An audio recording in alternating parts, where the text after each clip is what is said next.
আপনাদের কাছে একটা অবদানের কথা জিজ্ঞেস করব। স্বাধীনতার পর থেকে এই পর্যন্ত যত ইলেকশন হয়েছে বলুন তো মরেছে কারা বেশি? একটু জোরে বলেন। এটাই কিন্তু আমরা এক নম্বরে। ওরা কিন্তু অস্বীকার করতে পারবে না, খোকা তোরা বেশি মরিছিস, ঠিক কি না? স্বাধীনতার পর থেকে নিয়ে এই পর্যন্ত যত ইলেকশন হলো, যদি যুবক রক্ত দিতে পারে, বাপজি যদি রক্ত দিতে পারে, মুসলমান যদি রক্ত দিতে পারে, আর ইংরেজ তাড়াবার সময় মুসলমান নাকে তেল দিয়ে ঘুমোচ্ছিল, শয়তান বিশ্বাস করবে? আমি একটা গজল লিখেছিলাম, আরে জোরে কথা বল। আগে বলেনি, ভারতবাসী ভারতবাসী ভারতবাসী গো, ভারতবাসী ভারতবাসী ভারতবাসী গো, ভারতবাসী ভারতবাসী ভারতবাসী গো, ভারতবাসী ভারতবাসী ভারতবাসী গো, সম্প্রীতির পতাকাজি আমরা তুলিব, আমরা তুলিব, আমরা তুলিব, ভারতবাসী ভারতবাসী ভারতবাসী গো, ভারতবাসী ভারতবাসী ভারতবাসী গো। আশফাকুল্লাহর বলিদানের দেশ, রবীন্দ্রনাথের নজরুলেরই জন্মভূমির দেশ, ক্ষুদিরামের আশফাকুল্লাহর বলিদানের দেশ, রবীন্দ্রনাথের জঙ্গি সন্ত্রাসী কই একটা আইপিএস অফিসার হয়েছে? মাদ্রাসা থেকে এগুলো হয়েছে?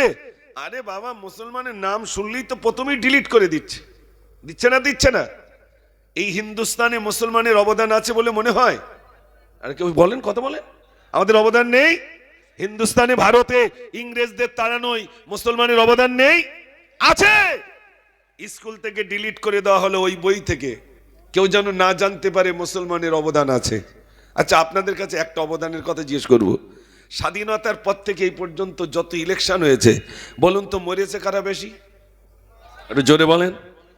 এটাই কিন্তু আমরা এক নম্বরে। ওরা কিন্তু অস্বীকার করতে পারবে না, খোকা তোরা বেশি মরিছিস, ঠিক কি না? স্বাধীনতার পর থেকে নিয়ে এই পর্যন্ত যত ইলেকশন হলো, যদি যুবক রক্ত দিতে পারে, বাপজি যদি রক্ত দিতে পারে, মুসলমান যদি রক্ত দিতে পারে, আর ইংরেজ তাড়াবার সময় মুসলমান নাকে তেল দিয়ে ঘুমোচ্ছিল, শয়তান বিশ্বাস করবে? আরে জোরে কথা বলেন না। আসলে এগুলো একটা চক্রান্ত ভাই।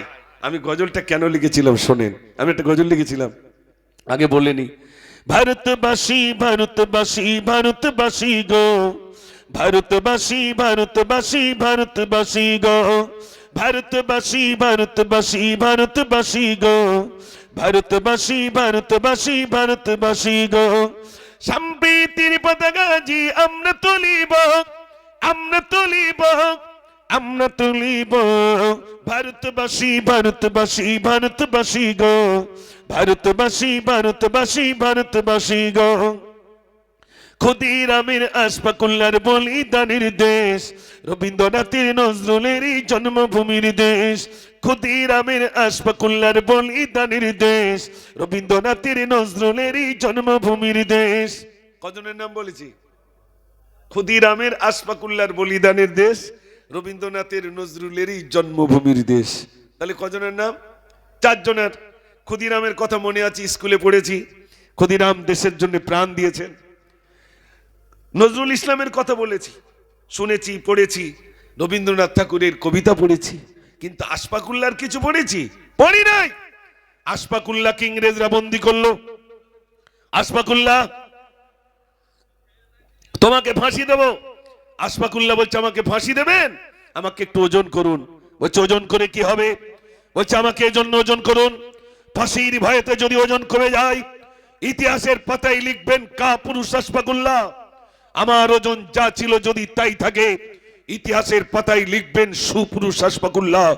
আমার ওজন যা ছিল তাছাড়া যদি বেড়ে যায়, ইতিহাসের পাতায় লিখবেন বীর পুরুষ আশফাকুল্লাহ। একটু জোরে বলুন না সুবহানাল্লাহ। আশফাকুল্লাহর ফাঁসির 15 দিন আগে ওজন হচ্ছে 100 কেজি। শুনে নেন যুবক ভাইরা, আশফাকুল্লাহর ফাঁসির 15 দিন আগে ওজন হচ্ছে 100 কেজি। যেদিন ফাঁসি হবে সেদিন আশফাকুল্লাহকে ওজন করা হচ্ছে, আশফাকুল্লাহর ওজন গিয়ে দাঁড়িয়েছে 150 কেজি। একটু জোরে বলুন না সুবহানাল্লাহ। আপনারা বলুন, ফাঁসির ভয়েতে ওজন কমে না বাড়ে? একটু জোরে বলেন। ওজন কমে ফাঁসির ভয়েতে, আর আলেমের ওজন কি হয়েছে? বেড়ে গেছে। তার নাম ইতিহাসের পাতায় জায়গা পেল না। বলছে, ওই ঘুষিঘাটার নদীতে যেরকম পানা ভেসে আসে, আমরা নাকি ভেসে এসেছি। আমরা ভেসে এসেছি ভাই? একটু জোরে কথা বলে না। আমাদের পূর্বপুরুষ রক্ত দিয়েছেন, জমিনকে ভালোবেসেছেন। মনে রাখবেন, যারা মুসলিম নিধনের চক্রান্ত করছেন, যারা মুসলমানের উপরে জুলুম আর নির্যাতন নিয়ে আসছেন, মনে রাখবেন এ মুসলমানের অনেক অবদান হিন্দুস্তানের বুকে। আমাদের যদি ডিটেনশন ক্যাম্পে দেওয়া হয়, আমাদের যদি পেটাই করা হয়, আমাদের যদি জমি কেড়ে নেওয়া হয়, আমাদের যদি সন্তান এতিম করে নেওয়া হয়, তারপরেও আমরা বলবো হিন্দু আর মুসলমানের সম্প্রীতি চাই, ঐক্য চাই, আমরা মিল্লাত চাই। আমরা আগেও হিন্দু আর মুসলিমের ভিতর ঐক্য ছিল, আছে, আগামী তো থাকবে। আমরা কখনোই আমাদের ঐক্য বিনষ্ট হতে, জোরে বলে, দেব না। তাই গজলটা লিখেছিলাম। ইনশাল্লাহ আমার যুবক ভাইরা কিছু গজল লিখে দিয়েছেন যে এই গজলগুলো বলবেন। আমি বলবো, সবে শুরুটা করেছি, ইনশাল্লাহ আপনাদেরকে নিয়ে একটু আলোচনা করি, ঠিক মাঝে মাঝে আপনাদের কাছে গজল শোনাবো ইনশাল্লাহ। আর শুনতেই যদি একটু বেশি গজল শুনতে চান, তাহলে আওয়াজ দেখলে বুঝবে একটু বেশি গজল শুনবেন। আর আওয়াজ যদি কমে যায়, তাহলে মনে করবো বক্তব্য শুনবেন। দেখি আওয়াজ, নারে তাকবীর। ঠিক বোঝা যায়নি ভাই, দাঁড়ি পাল্লা যেন সমান হয়ে গেল। আর একটু জোর হবে না? নারে তাকবীর। আপনাদের গ্রামের নাম কি? মাধবপুর। মাশাআল্লাহ, মাধবপুরের মানুষ। আমার জীবনে আমি মনে হয় মাধবপুরে প্রথম এসেছি, ওপারে হয়তো এসেছি, কিন্তু এই মাধবপুরে প্রথম এসেছি। বাড়ি বলো নিকটে, কিন্তু দাড়ি কাঁচা থাকা অবস্থায় আনিনি, আল্লাহ পাকিয়ে এনেছে। তার মানে পাকিয়ে এনেছে আপনাদের কাছে, আলহামদুলিল্লাহ, আলহামদুলিল্লাহ। অনেক ভাইরা ভাইজানের গজল শুনবেন। শোনেন, ভাইজানের গজল বলাকে কেন্দ্র করে আমার উপরে অনেক রকম প্রেশার ক্রিয়েট করা হয়েছিল। আমি বলেছিলাম আমার রূহ আমার বুক পকেটে রেখে দিয়েছি, যখন পারিস লেলিস। মরণ কবার হবে? জোরে বলে, একবার দুবার হবে না। মুসলমান হয়েছেন, আপনার উপরে পরীক্ষা আসবে। মুসলমান হচ্ছেন, পরীক্ষা আসবে না? নবীদের উপরে পরীক্ষা এসেছিল। আপনার ইউসুফ নবীর উপরে পরীক্ষা এসেছে, সুলাইমান নবীর উপরে পরীক্ষা এসেছে, ইয়াহইয়া নবীর উপরে পরীক্ষা এসেছে, ইব্রাহিম নবীর উপরে পরীক্ষা এসেছে, ইউসুফ নবীর উপরে পরীক্ষা এসেছে, আইয়ুব নবীর উপরে পরীক্ষা এসেছে। এসেছে না আসেনি? আল্লাহ আইয়ুব নবীকে পরীক্ষা নিলেন 4টে। ভাইরা মানে আইয়ুব নবীর পরীক্ষা নিলেন আল্লাহ রাব্বুল আলামিন। প্রথম পরীক্ষা শুরু হয়ে গেল। ভাইরা মা, তার বিরাট বড় একটা ব্যবসা ছিল, ছাগল বেড়া ছিল, সব শেষ হয়ে গেল। অনুসারীরা এসে বলছেন, আইয়ুব নবী, ছাগল বেড়া যা ছিল সব তো শেষ হয়ে গেল।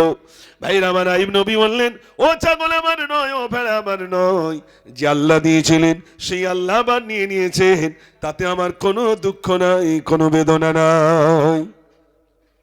ভাইরা আমার, প্রথম পরীক্ষায় আইয়ুব নবী পাস করলেন। দ্বিতীয় পরীক্ষা শুরু হয়ে গেল।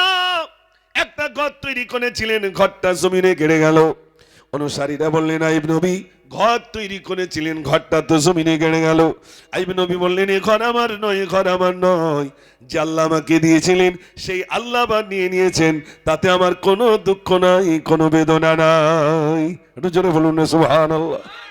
ভাইরা আমার, আল্লাহ রাব্বুল আলামিন আইয়ুব নবীকে তৃতীয় পরীক্ষা নিলেন।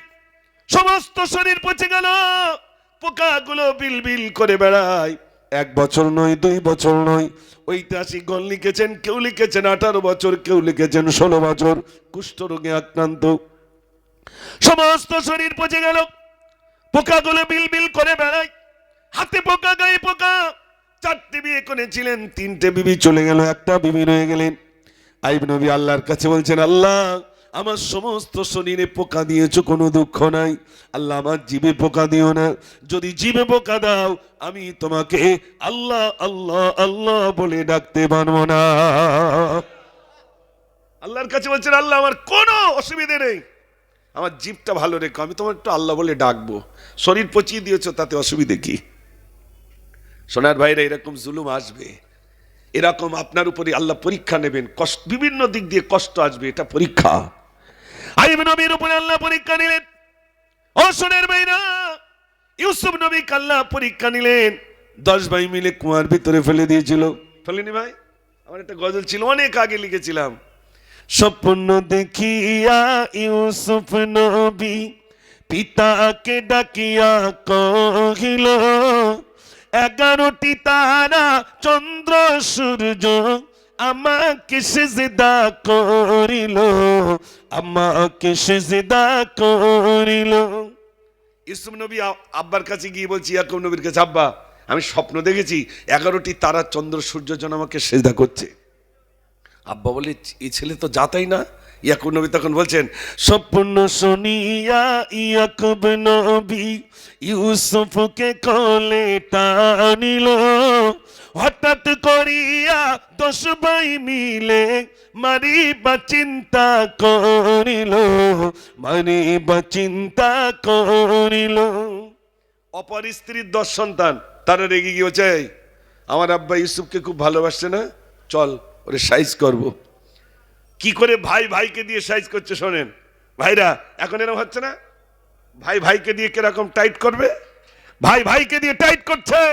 শোনেন, ইউসুফ নবী আর হযরতে বনিয়ামিন 2 ভাই 1 মায়ের, আর এ মায়ের 10 সন্তান, তারা যুক্তি করছে, চল আব্বার কাছে গিয়ে বলছে, যুক্তি করিয়া 10 ভাই মিলে বলিল ইয়াকুব নবীকে, আর বাগান করিয়া পিতাকে বোঝাইয়া নিয়ে গেল কেনানের জঙ্গলে, নিয়ে গেল কেনানের জঙ্গলে। 10 ভাই মিলে যুক্তি করিয়া, 10 ভাই মিলে যুক্তি করিয়া ফেলিল অন্ধ কুয়াতে। কিছু ফেলে ভাই, কুয়ায় ফেলে দিয়ে যা। 10 ভাই যুক্তি করে আব্বার কাছে গিয়ে বলছে, আব্বা ইউসুফকে দাও না। বলছে কেন? লোকে জঙ্গলে নিয়ে যাব, জঙ্গলে নিয়ে যাব, বাঘ দেখবে, হরিণ দেখবে, বহু কিছু দেখবে জঙ্গলে। আর বলছে না, তোর ওকে মেরে দিবি, হয়তো কষ্ট দিবি। বলছে না আব্বা, আমরা কিচ্ছু করবো না, ইউসুফকে দাও না। টার্গেট, আব্বা ইউসুফকে ভালোবাসছে, তাই টার্গেট করলো। ভাইকে নিয়ে কুয়ার ভিতরে ফেলে দিয়ে রক্তমাখা জামা আব্বার কাছে নিয়ে গেছে, আব্বা এই দেখো বাঘে খেয়ে ফেলেছে। আব্বা বলছে না, তোর আমার ইউসুফকে, আমার ইউসুফ বেঁচে আছে, তোরা কিছু করেছিস, সত্যি কথা বল, বাঘে খাইনি। বলছে না আব্বা এই দেখো। মালিক নামক সওদাগার পানির পিপাসা পেয়েছে, খুব পানির পিপাসা পেয়েছে সওদাগারের, পানি খাবো পানি খাবো। সেই যুগে কল ছিল না, আপনার কুয়া ছিল। কবি লিখেছেন, পানির পিপাসায় ছুটিয়া ছুটিয়া আসিল কুয়ার পাশেতে, আর বালতি দিয়া পানি তুলিবে, পানির বিনিময় ইউসুফকে। এটা জোরে বলুন না সুবহান, জোরে হবে না। বালতি ফেলেছে কুয়ায়, রশি টানছে, পানি খাবো পানি খাবো পানি খাবো। বালতি যে উঠেছে, বালতিতে পানি নাই, সুন্দর বাচ্চা, এত সুন্দর দেখতে। তখন বলছে, রূপ দেখিয়া খুশির ফোয়ারা। সওদাগর তখন বলছে, রূপ দেখিয়া খুশির ফোয়ারা উঠিল মিশর শহরে, বিক্রি করিয়া ফেলিবে বলিয়া প্রচার করিল বাজারে, প্রচার করিল বাজারে। অনেক টাকা দাম হবে, বিক্রি করব। কাকে বিক্রি করছে ভাই, জোরে বলেন? ইউসুফ নবীকে এবার বিক্রি করছে। ঘটনা বলতে গেলে অনেক, আমি আজকে ঘটনা বলার জন্য আসিনি, বোঝানোর জন্য বলছি। ইউসুফ নবী একজন, কুয়ায় ফেলা হলো, কুয়া থেকে এবার নিষ্কৃতি পেলেন, তাকে বাজারে বিক্রি করা হলো। বাজারে বিক্রি করা হলে বাজার থেকে কিনে নিলেন মিশরের আজিজ, জুলাইখার বাড়িতে গোলামিগিরি করলেন।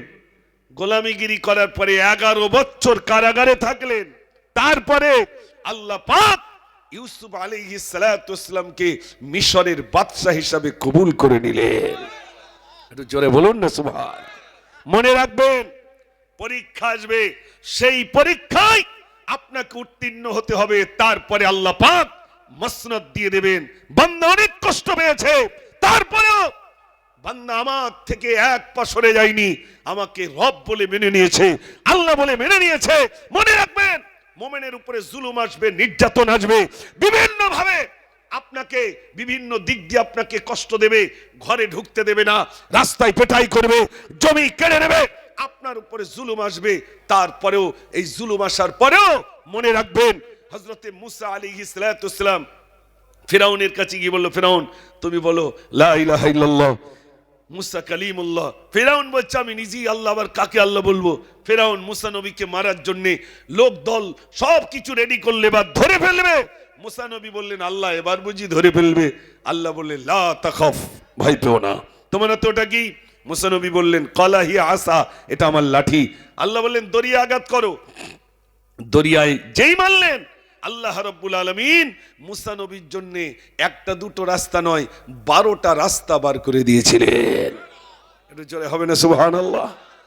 মনে রাখবেন, যারা মুসলমানদের উপরে জুলুম করছেন, মুসলমান দিয়ে মুসলমানকে ভয় দেখাচ্ছেন, আমাদের জন্য আল্লাহই যথেষ্ট, ঠিক কি না?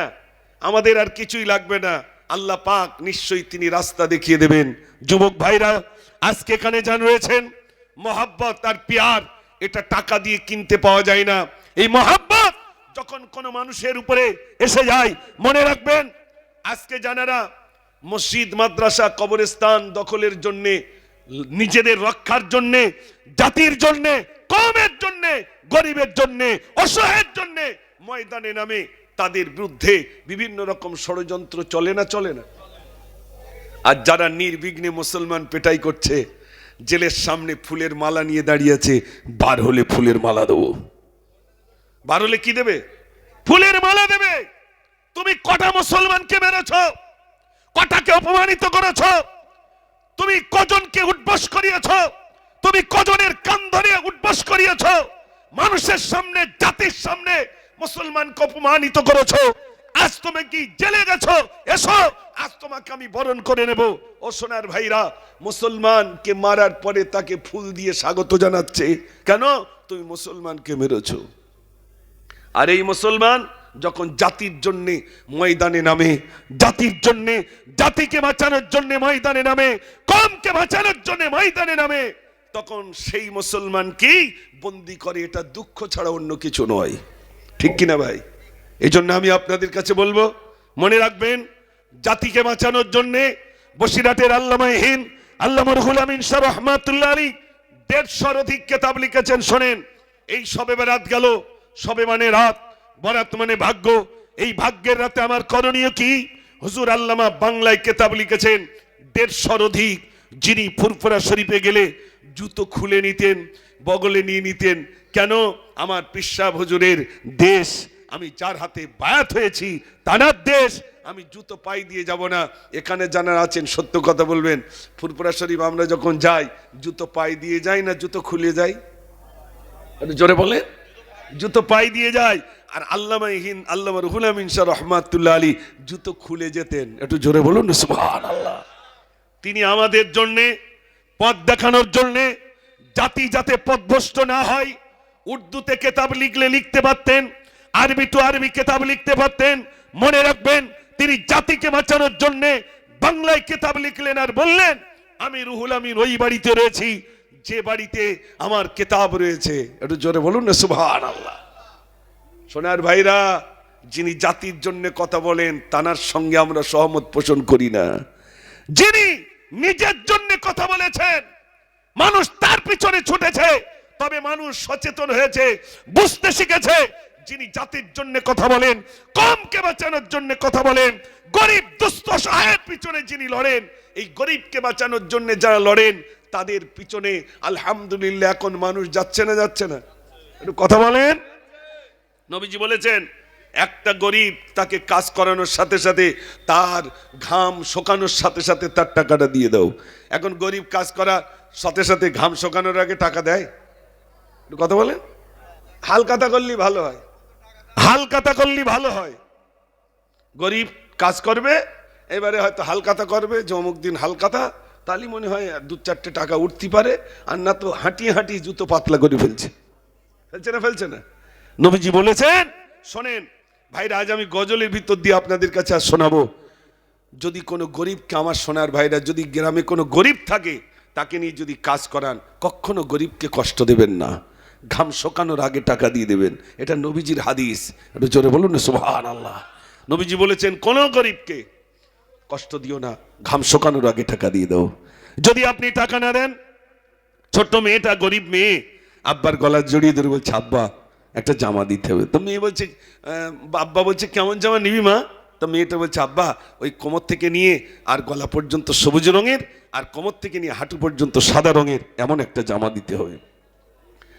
ভাইরা আমার, ছোট্ট মেয়েটি আব্বাজানের গলা জড়িয়ে ধরে কাঁদে আর বলে, আমার আব্বাজান আমাকে একটা জামা দেওয়া লাগবে, কোমর থেকে গলা পর্যন্ত সবুজ রঙের আর কোমর থেকে হাঁটু পর্যন্ত সাদা রঙের এমন জামা একটা দেওয়া লাগবে।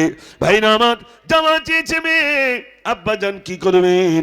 বিবিকে ডাক দিয়ে বলেন, ও বিবি শোনো শোনো, আমি তো এত গরিব তুমি জানো বিবি, আমাদের ঘরে তো একটা পিতলের কলসি রয়েছে, মেয়েটা জামা চেয়েছে কেমন করে দিই বলো, বাড়িতে কোনো টাকা পয়সা নাই। এ বিবি এক কাজ করো, পিতলের কলসিটা দাও, বাজারে গিয়ে বিক্রি করি। পিতলের কলসিটা নিল। ভাইরা আমার, সকাল হলো, বাজারে গেল, বিক্রি করলো, 200 টাকা হয়েছে। 200 টাকায় তো কলিজার টুকরি মেয়ের জামা হবে না। 200 টাকায় জামা হবে না, কি করবে? গরিব মানুষ কাজের জন্য চলে গেল, বিরাট টাকার মালিক জমিদার মানুষ, তার বাড়ির সামনে গিয়ে বলছে, ভাই বাড়ি আছেন? বলছে হ্যাঁ আছি। কি হয়েছে বলো? বলে আমি বড় বিপদে পড়লাম। কি বিপদে পড়েছ? বলছে আমার কলিজার টুকরি মেয়ে জামা চেয়েছি, আমি বাড়িতে একটা পিতলের কলসি জন্য বিক্রি করলাম, 200 টাকা হয়েছে, আরো টাকার প্রয়োজন, আমি আপনার কাছে ভিক্ষা চাইছি না, আমাকে একটা কাজ দেবেন, বিনিময়ে কিছু টাকা দেবেন। তেমন কোনো কাজ নাই, দাঁড়া আমি দেখে আছি। বাগান থেকে ঘুরেছে, বলছে একটা কাজ রয়েছে। বলছে কি কাজ? বলছে কাজটা হলো পায়খানা ঘর তৈরি করেছিলাম কাঁচা ইট দিয়ে, ঝড়ে সব নোংরাগুলো, ওই ইটগুলো সব নোংরাই পড়ে গেছে, যদি গুছিয়ে রাখতে পারিস বিনিময়ে তোকে 200 টাকা দেব। সারাটা দিন ধরে কর্ম করলো, পায়খানা ঘর পরিষ্কার করলো, ইটগুলো গুছিয়ে গুছিয়ে রাখলো, সন্ধ্যা হয়ে গেছে, এবার বলছে টাকা দেন। কিসের টাকা? বলছে আপনার বাড়িতে পায়খানা ঘর পরিষ্কার করেছি, টাকা দেন। বলছে এখন টাকা হবে না, 3-4 দিন পরে এসে নিয়ে যাবি। বলছে না, আমার কলিজার টুকরি মেয়ে ফতেমা সে জামা নেবে, টাকা আপনাকে দেওয়া লাগবে। বলছে আমি তো বলছি এখন হবে না, চলে যাক, 3 দিন পরে আসবি। সোনার ভাই আমার, মনের দুঃখে 1 দিন 2 দিন 3 দিন শুধু কাজের জন্য হাঁটতে হাঁটতে গিয়েছিল, কাজের জন্য ফিরে আসছে। ভাইরা আমার, ফিরে আসি, দেখছে দিনের বেলা কিছু যুবক ছেলে বাঁশ কাটছে, রাস্তা দিয়ে যখন আসে যুবক ছেলের বাঁশ কাটা দেখে দাঁড়িয়ে বলছে তোমরা এখানে কি করো? বলছে জানো না। বলছে না। বলছে বাড়িতে গিয়ে দেখো তোমার কলিজার টুকরি ফতেমা মারা গেছে। কি বলছে? আমার কলিজার টুকরি মেয়ে মারা গেছে। বলছে হ্যাঁ। বেহুশ হয়ে পড়ে গেল, মাথায় পানি দেওয়া হলো। কি বলছে? আমার মেয়ে মারা গেছে। বলছে হ্যাঁ। ছুটে ছুটে বাড়িতে এসেছে, বাড়িতে এসে দেখছে বহু মানুষের সমাগম। ভাইরা আমার, বিবি তাকিয়ে বলছো স্বামী চলে যাও, যার 200 টাকা উপার্জন করার ক্ষমতা নাই, অমন স্বামীর প্রয়োজন নাই। বলছে তুমি অমন বলো না, আমার কলিজার টুকরি মেয়ের জন্য পায়খানা ঘর পরিষ্কার করেছি, আমার মেয়েকে আমি জামা দেবো বলে ও বিবি কাজের শেষে আমাকে টাকা দেই নাই, টাকা দেই নাই। এই 1-1.5 দিন হাঁটতে হাঁটতে আমি ফিরে আসছিলাম, বিবি টাকা দেয় নাই। আমার ফতেমা কোথায়? বলছে ফতেমা নাই, জনমের মতো ঘুমিয়ে গেছে, আর তোমার জামা নেবে না। ভাই আমার, বাড়িতে কান্নার রোল পড়ে গেল। সবাই আব্দুল্লাহকে বলছে চল আব্দুল্লাহ, তোর কলিজার টুকরি মেয়েটাকে একটু দেখবি চল। বলছে না আমি দেখবো না। যদি একবার তাকিয়ে আমাকে বলে আব্বা জামা দাও, আমি আর জামা দিতে পারবো না, আমার ফতেমার সামনে আমি যাব না। ও সোনার ভাইরা শোনেন, গরিবকে কষ্ট দেবেন না, শোনেন ভাইরা আমার। সবাই কবরস্থানে চলে গেল, গোসল দেওয়া হলো, এবার কাফনের কাপড় পরানো হয়ে গেল। ভাইরা আমার, জানাজা হয়ে গেল, কবরস্থানে নিয়ে যাওয়া হলো, কবরস্থ করা হলো। কবরস্থ করার পরে এবার সবাই চলে আসছে, আব্দুল্লাহ ফতেমার আব্বা আসে না। ভাইরা আমার, ডাক দেও ফতেমার আব্বা চলে আয়, চলে আয়। বলছে তোমরা যাও, আমি পরে যাব। সবাই চলে এলো, দেখলো কেউ নাই, কবরটা জড়িয়ে ধরে শুয়ে পড়েছে। এ ফতেমা, ফতেমা তোর বুকের উপরে অনেক মাটি, তুই আর আমাকে চাইতে পারবি না, তুই আর উঠে আমার কাছে জামা চাইতে পারবি না। ফতেমা তোর বুকের উপরে অনেক মাটি। এ ফতেমা, তোর আব্বা দাগাবাজ নয়, তোর আব্বা প্রতারক নয়, তোর আব্বার একটা রোগ রয়েছে, সেটা হলো গরিব, এই জন্য তোকে সাজাতে পারিনি। ফতেমা তোর বড় শখ ছিল, তোর বড় শখ ছিল উপরটা সবুজ, নিচেরটা সাদা এমন জামা নোয়ার তোর বড় শখ ছিল ফাতেমা। এ ফাতেমা, তোর আব্বা গরিব বলে আজ তোকে সাজাতে পারিনি ফাতেমা। ফাতেমা তুই তাকিয়ে দেখ, ফাতেমা তুই তাকিয়ে দেখ, আমি না সাজাতে পারলে আল্লাহ তোকে সাজিয়ে দিয়েছি। তোর কবরের উপরে যে বাঁশগুলো দেওয়া আছে ওগুলো সব সবুজ, তোর গায়ের উপরে যে কাপড় দেওয়া আছে ওটা সাদা, আল্লাহ তোকে সবুজে সাদাতে সাজিয়ে দিয়েছে ফাতেমা। ওরে ফাতেমা, তোর যদি দোয়া করার ক্ষমতা থাকে তুই এই বলে দোয়া কর। বিশ্বনবী সাল্লাল্লাহু আলাইহি ওয়াসাল্লাম বলেছে, যখন কোন গরিবকে নিয়ে কাজ করাবে তার ঘাম শুকানোর পূর্বে তার টাকাটা তুমি দিয়ে দাও। হ্যাঁ ফাতেমা, তোর যদি দোয়া করার ক্ষমতা থেকে তুই এই বলে দোয়া কর।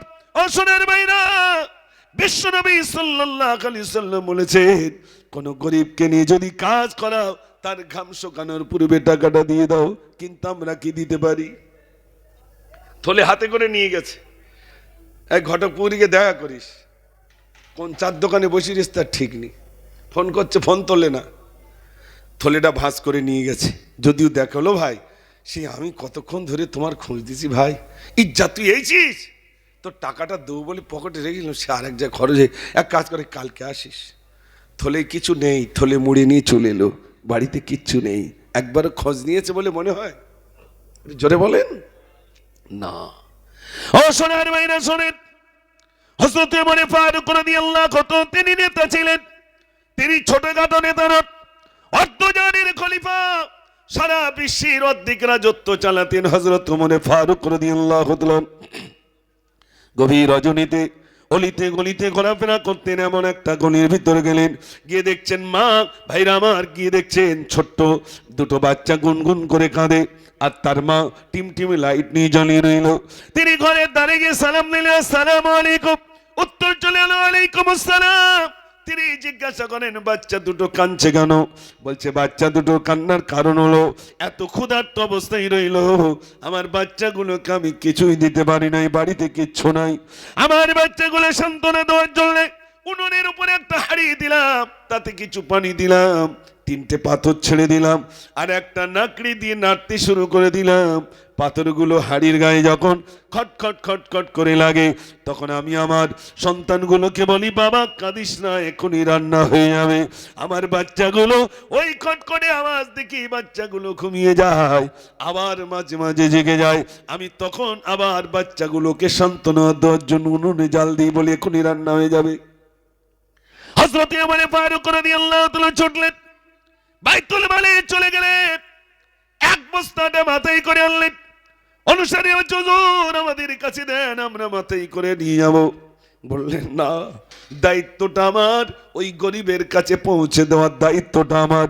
আমার দায়িত্ব যদি আমি পালন না করতে পারি, আল্লাহর কাছে কৈফিয়ত দেওয়া লাগবে। ও সোনার ভাইরা, তিনি তার দায়িত্ব পালন করেছেন। বলছে, আমাকে ছেড়ে দাও, আমি 18 বস্তা নিজে মাথায় করে নিয়ে আমার দায়িত্বটা আমি পালন করব। জোরে বলুন না সুবহানাল্লাহ। আর আমাদের দায়িত্বটা পালন করছি কি করে? শোষণ করব কি করে? ঠিক বলছি না ভুল বলছি? গরিবকে কি করে শেষ করব? ও ভাই, কষ্ট পাচ্ছেন না তো আপনারা? গজল শোনাবো বলেছি আজ ইনশাল্লাহ। আপনারা যা লিখে দিয়েছেন সে গজলগুলো তো অবশ্যই শোনাবো। কাগজগুলো কোথায় গেল? জি আছে, একটু মাঝে মাঝে বলতে হয়, সব যুবক তো কি করবেন। দেখেন এই জলসা, হ্যাঁ আস্তে আস্তে আসবে ইনশাল্লাহ। একটার দিক বলতে হবে, না বললে আবার ওরা একটু কষ্ট করে দেখে, হুজুরে আলো তো হুজুর একটু বললো না, বলবো ইনশাল্লাহ। শোনেন ভাইরা, তা আপনারা অনেক গজল শুনতে চেয়েছেন। আমি বলছিলাম গরিবদের একটা ফ্যাসিলিটি আছে, কি জানেন? ধনীদের থেকে 500 বছর আগে গরিবদেরকে আল্লাহ দেওয়ার জান্নাত দিয়ে দেবেন। একটু জোরে বলুন না সুবহানাল্লাহ। কত বছর আগে? 500 বছর আগে। দুনিয়ার 500 বছর নয়, আখিরাতের 500 বছর, মানে দুনিয়ার কোটি কোটি বছর আগে গরিবগুলোকে আল্লাহ পাক আগে দেওয়ার জান্নাত দিয়ে দেবেন। আচ্ছা ভাই, মাঝে মাঝে আমি দেখেছি, আমার এটা আমার ব্যক্তিগত কথা বলছি, মাঝে মাঝে দেখেছি গরিবদেরকে ডেকে কম্বল দেয়, কম্বল দেওয়া হবে, তার নামের লিস্ট করেছে, গরিবদেরকে সব স্টেজে ডাকছে। তো যে সময় দেওয়া হবে, মনে করুন বেলা 12টার সময় কম্বল দেওয়া হবে, গরিবের এরম চট ফেলে দেবে যে বসো, কথা বলেন, সেই ওই দিকে বসে রয়েছে, ওই দিকে, খোকা কখন দেবে কম্বল? একটা কম্বল লওয়ার জন্যে গরিব মানুষ ওই এখানে পাছা ঠিকিয়ে বসছে, ওখানে পাছা ঠিকিয়ে এরকম কুকুরে বসে রয়েছে, একটা কম্বল নেবো শীতের সময়। কম্বল নেমে স্টেজে তুললো, অমুক চলে এসো ডাকলো, 10 জন মিলে কম্বল দিচ্ছে আর বলছে ক্যামেরায় ছবি তোল, আজকে সর্বনাশ করি ফেলবো, লোক দেখুক যে হ্যাঁ কি করেছি আমি।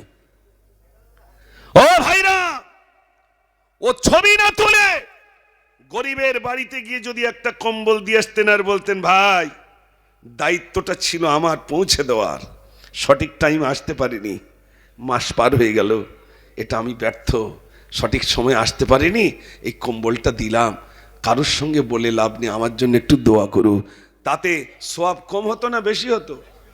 একটু জোরে বলেন। গরিবকে কেন স্টেজে তুলে বলতে হচ্ছে গরিব?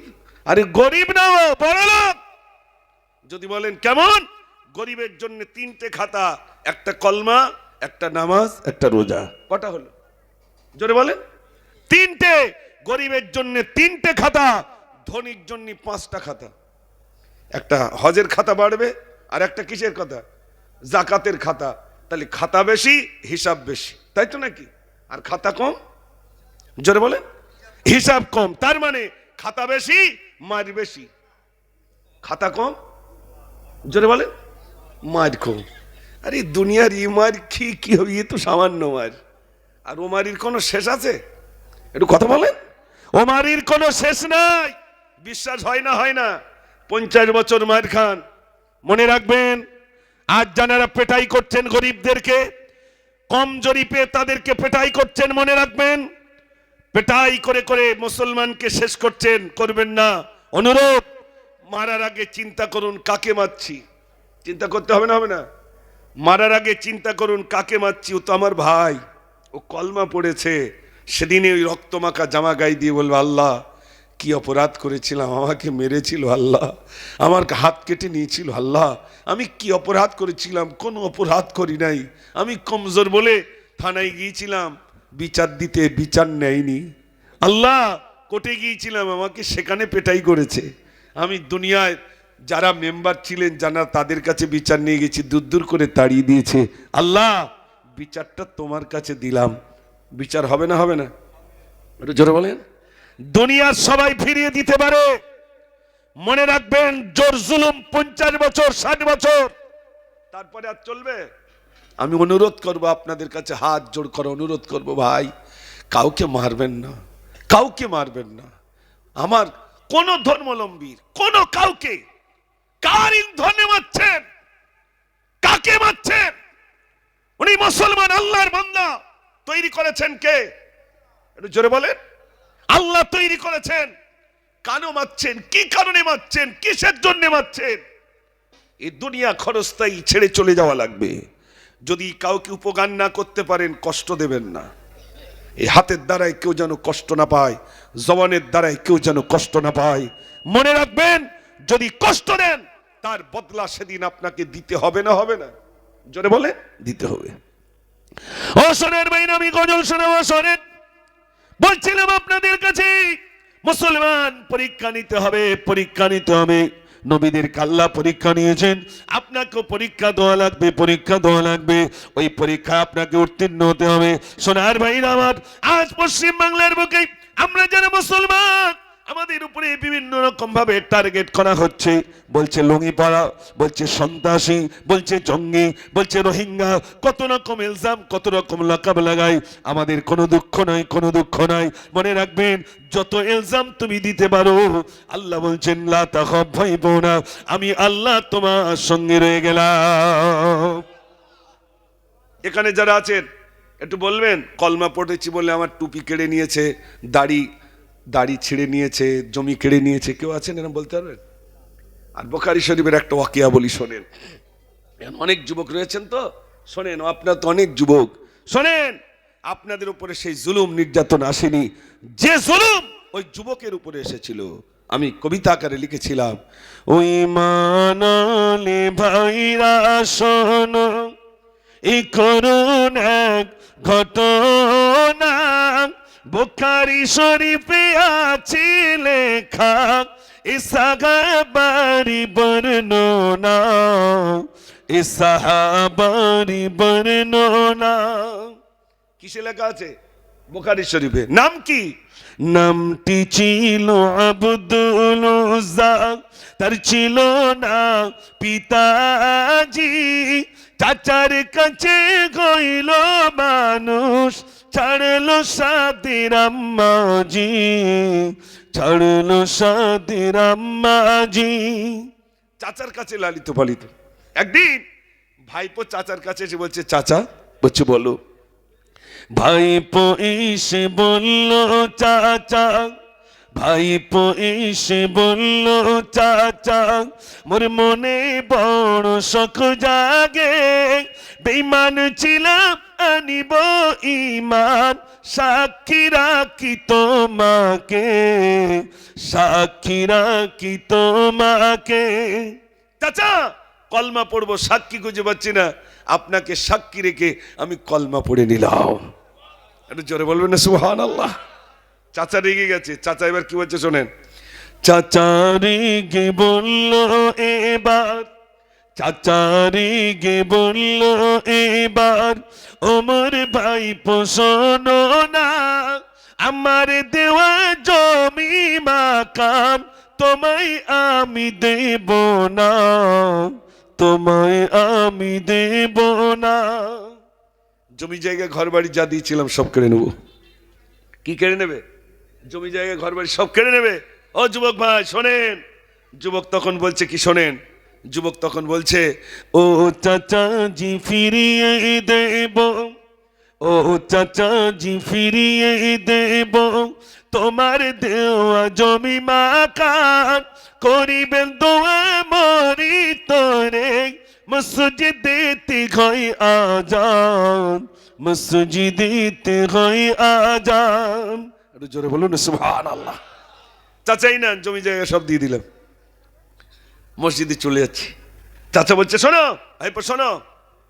চাচা বলে ভাইপো শোনো, মোর কাছে দিলে সব জমা, তাকিয়ে দেখি তোমার পরনে আমার দেওয়া পায়জামা, আমার দেওয়া পায়জামা। ওই পায়জামাটা ওটা আমি দিচ্ছি, ওটাও দিয়ে দিতে হবে। জমি জায়গা ঘর বাড়ি সব তো নিয়ে নিয়েছে, এবার কি নেবে ভাই? পায়জামাটা নিয়ে নেবে। যুবক ছেলে কি বলছে জানেন? ও চাচাজি ফিরিয়ে দেব, ও চাচাজি ফিরিয়ে দেব, তোমার দেওয়া পায়জামা, সবই দিতে রাজি আমি, ছাড়িব না কালিমা। জোরে হবে না? যুবক বলছে কলমা ছাড়বো না, সব নিয়ে নেন।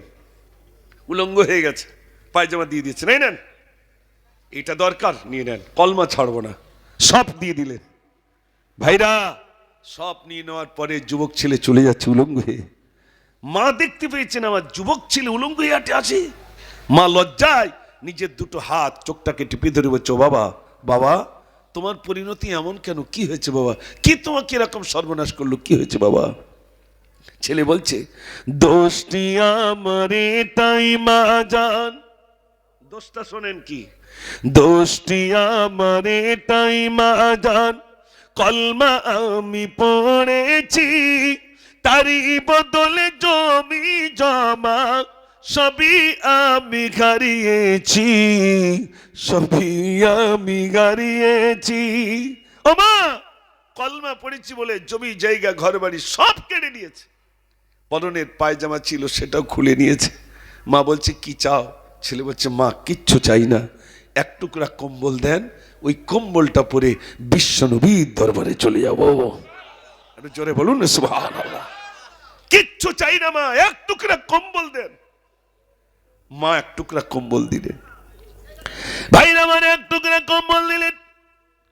কম্বলটা দু টুকরা করলেন, এক টুকরা পরনে এক টুকরা গায়ে। মক্কা থেকে মদিনায় হাঁটতে হাঁটতে চলে এলেন। 550 মাইল দূর মক্কা থেকে মদিনা হাঁটতে হাঁটতে চলে গেলেন। ভাইরা আমার মসজিদে নববী শরীফের পিলিয়ারের ঘোড়ায় চুপটি করে হেলান দিয়ে বসে রইলেন। আল্লাহর নবী সাল্লাল্লাহু আলাইহি ওয়াসাল্লাম নামাজ শেষে দেখেন একটা যুবক ছেলে, চুলগুলো এলোমেলো, বস্ত্রটা ছাড়া, নবীজি জিজ্ঞাসা করলেন, বাবা তোমার পরিণতি এমন কেন? কি হয়েছে বাবা? চুলগুলো এলোমেলো, মুখটা মলিন, কি হয়েছে বাবা? ছেলে বলেন, ইয়া রাসূলুল্লাহ, আমি কলমা পড়েছি বলে আমার চাচা মা জমি জায়গা ঘর বাড়ি সব কেড়ে নিল, পরনের পায়জামাটা খুলে নিল। ইয়া রাসূলুল্লাহ, আমার জমি জায়গা যা ছিল সব নিয়ে নিয়েছে, পরনের পায়জামাটা খুলে নিয়েছে। আমি উলঙ্গ হয়েছিলাম, মায়ের কাছ থেকে এক টুকরা কম্বল নিয়ে, ছেঁড়া কম্বল দু টুকরা করে, এক টুকরা পরনে আর এক টুকরা গায়ে নিয়ে হাঁটতে হাঁটতে আপনার কাছে চলে এলাম। আল্লাহর নবী বললেন, তোমার নাম কি? ছেলে বলছে, ইয়া রাসূলুল্লাহ, আমার নাম আব্দুল উজ্জা। আল্লাহর নবী বললেন, তোমার নাম আব্দুল উজ্জা নয়, আমি বিশ্ব নবী, তোমার নাম দিলাম আব্দুল্লাহ। যাও বাবা, তোমার নাম আব্দুল্লাহ থাকলো, যাও। আল্লাহর নবী সাল্লাল্লাহু আলাইহি ওয়াসাল্লাম বলেন, আল্লাহর কাছে বড় পছন্দের নাম দুটি নাম, একটা হলো আব্দুল্লাহ আর একটা হলো আব্দুর রহমান। আল্লাহর কাছে বড় পছন্দের নাম। নবীজি নাম দিলেন, যাও বাবা, তোমার নাম থাকবে আব্দুল্লাহ। আসহাবে সুফায় গিয়ে বসো। ও সোনার মেয়েরা শোনেন, নির্যাতন করে বলে, জুলুম করে বলে শোনেন। ভাইরা আমার ছেঁড়া কম্বল নিয়ে রইলেন। কিছুদিন পরে আল্লাহ নবীর কাছে এসেছেন, ইয়া রাসূলুল্লাহ, আমার মা জননীকে একটু আনতে যাব, আপনি একটু অনুমতি দেন। আল্লাহ নবী বলেন, যাও তোমার মা জননীকে নিয়ে এসো। তুমি কলমা পড়েছ, তোমার মাকে কলমা পড়বে ইয়া রাসূলুল্লাহ। যুবক ছেলে আমার মদিনাতে হাঁটতে হাঁটতে চলে গেলেন মক্কায়। ঘরের দরজার ধারে এসে মা মা মা বলে চিৎকার মেরে ডাকে মা। মা বলছে, বাবা ছেলে চলে যা বাবা। আবু জেহেল এসেছিল তলোয়ার নিয়ে, বলে তোর ছেলে কেন কলমা পড়েছে বল, তোর ছেলে কিসের জন্য কলমা পড়েছে বল। এ ছেলে বাবা চলে যা, আমার সামনে যদি তোকে হত্যা করে দেয় শেষ হয়ে যায়, বাবা তুই চলে যা। ছেলে বলে, মা একটা বারের জন্য ঘরের দরজাটা খুলুন, আমি প্রাণ বনে আমার মা জননীকে দেখে নেব। মা বলে, বাবা চলে যা, চলে যা বাবা, চলে যা। ছেলে বলে, মা একটি বারের জন্য ঘরের দরজাটা খুলুন, আমার মা জননীকে একটু দেখে নেব। বারে বারে মা মা বলে ডাকে। ভাই আমার মায়ের কোনো শব্দ নাই। ছেলে আর সহ্য করতে পারে নাই, এক ধাক্কা মারি ঘরের দরজাটা খুললেন। ঘরের ভিতরে ঢুকে দেখছেন মা জননী আর নাই, ক্ষত বিক্ষত দেহ নিয়ে পড়ে রইল, সমস্ত ঘরে রক্তে রঞ্জিত, মা শহীদ হয়ে গেল। ও সোনার ভাইরা, গায়ে মায়ের দেওয়া কম্বল এক টুকরা পরনে এক টুকরা গায়ে, গায়ের কম্বলটা নিয়ে মা জননীর গায়ে জড়িয়ে ধরে, মায়ের গলাটা জড়িয়ে ধরে কাঞ্চার বলছে, মা আমি কলমা পড়েছি, আমার ইচ্ছা ছিল আমার মাকে একটু কলমা পড়াবো, কিন্তু আবু জেহেল আমার মাকে খতম করে দিল। ভাইরা আমার মায়ের লাশটা উটের উপরে তুলে রশি দিয়ে বেঁধে, উটের রশিটা টানতে টানতে আবার মক্কা থেকে মদিনায় চলে গেলেন। ভাইরা আমার, মক্কা মদিনা এরকম নয় যেখান থেকে ঘটকপুকুর নিকটে, না, 550 মাইল দূর। এত দূর মক্কা মদিনার ডিস্টেন্স রইল। এখন তো রাস্তা হয়েছে, তখন রাস্তা ছিল না। ও সোনার ভাইরা, মা জননীর লাশটা নিয়ে নবীজির কাছে গিয়ে বলছেন, ইয়া রাসূলুল্লাহ, ইয়া হাবিবাল্লাহ, আমি আমার মাকে আনলাম, তবে জীবিত অবস্থায় আনতে পারলাম না। আমার মা জননীকে মৃত অবস্থায় আনলাম। ইয়া রাসূলুল্লাহ, আমি কলমা পড়েছি বলে আমার জমি জায়গা ঘর বাড়ি সব চলে গেল, পরনের পায়জামাটা চলে গেল। আমি কলমা পড়েছি বলে আমার মাকে পর্যন্ত তারা হত্যা করে দিল। ইয়া রাসূলুল্লাহ, আমার জীবনটা আমি রাখবো না, আমার জীবনটা আমি ইসলামের জন্য কুরবানি করে দেব। একটু জোরে বলুন না সুবহানাল্লাহ। যুবক বলছে, এবার আমার জীবন দেব। আপনাদের কষ্ট হচ্ছে না তো? মাশাআল্লাহ। একবার তাকবীর জান দেখি জোরে, নারে তাকবীর। আলহামদুলিল্লাহ, খুব ভালো লাগছে আমার সব যুবক ভাইদেরকে পেয়ে, বাবাজিদেরকে পেয়ে। আপনারা ওই গজলটা শুনবেন বলে আমাকে লিখে দিয়েছেন, শোনাবো ইনশাআল্লাহ। তা আমার আলোচনায় কষ্ট হচ্ছে না তো? একবার দরুদ শরীফ, আল্লাহুম্মা সাল্লি আলা। কমিটির ভাই কই, একটু চা হলে খুব ভালো হতো। وعلى آل سيدنا, একটু আওয়াজ দিয়ে সবাই মিলে পড়েন, আল্লাহুম্মা সাল্লি আলা, সবাই পড়েন, মাওলানা মুহাম্মদ। গরম আছে? মাওলানা মুহাম্মদ দি দোলা দি দোলা দি দোলনাতি দোলা দি গায় মোর মুস্তাফা ঘুমায় মোর মুস্তাফা ঘুমায় মোর মুস্তাফা ঘুমায় দি দোলা দি দোলা দি দি দোলা দি দোলা দি দোলনাতি দোলা দি গায় মোর মুস্তাফা ঘুমায় মোর মুস্তাফা ঘুমায় মোর মুস্তাফা ঘুমায়। একবার আওয়াজ দেখি না রে তাকবীর। এবার যে গজলটি বলবো আমি, যুবকের কথা মনে আছে তো? সবে নবীজির কাছে গেছেন, তারপরে কি হয়েছে আলোচনা হবে, কিন্তু মাঝখানে আপনি কিছু গজল বলতে ভাইজানের একটা গজল বলবো, কেন চাঙ্গা হওয়ার জন্য। কি চাঙ্গা? ঘুম ছেড়ে ময়দানে আওয়াজ দিতে হবে। 2026-এর মতো আওয়াজ যেন 87 না হয়, 27-এ এরম আওয়াজ যেন না হয়, এরম আওয়াজ আমি দেখতে চাই। আরে লোক কমতা কি আছে ভাইরা, আওয়াজ একটু জোর দিতে হবে। দেখি আওয়াজ কেমন হয়, আওয়াজ দেন দেখি, নারে তাকবীর। আরে শিরোনামে তো ভাঙন নাকি, তাহলে আওয়াজ জোর হবে না কেন? আর একটু জোর হবে না? নারে তাকবীর। মাশাআল্লাহ। এবার গজলটা শোনেন। আমি তো খুব মহব্বত করে লিখেছি, আর আমি শুধু মহব্বত করে যে লেখে সে মহব্বত করেই বলে, তাই তো নাকি? আলহামদুলিল্লাহ।